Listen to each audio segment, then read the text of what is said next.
Per ottenere il contributo regionale sull'acquisto dei testi scolastici in Veneto, i cittadini non comunitari devono presentare, oltre alla certificazione ISEE, un documento sul possesso di immobili o percezione di redditi all'estero rilasciato dalle autorità del paese di provenienza. Questo è scritto nelle istruzioni per il richiedente nel sito della Regione, con termine di presentazione per le domande entro il 15 ottobre alle 12.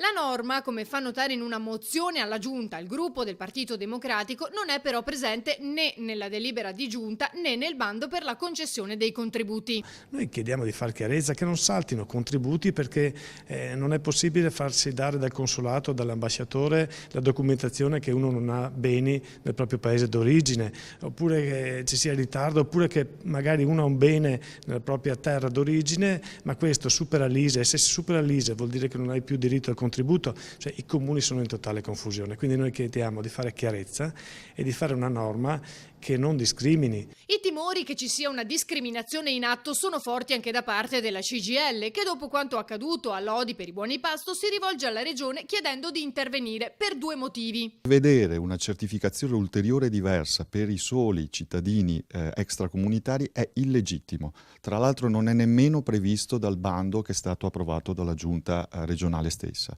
La seconda di sostanza.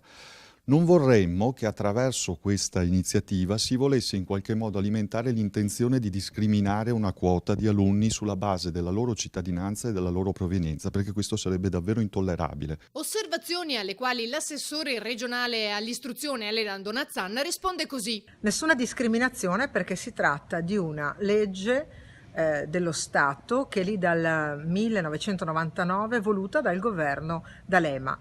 Noi chiediamo semplicemente che non ci sia discriminazione tra i documenti e le certificazioni che devono portare gli italiani e quelli degli stranieri, perché troppe volte proprio su questo tema si chiedevano delle risposte e la certezza dei documenti agli italiani e non agli stranieri. Così abbiamo tolto le discriminazioni.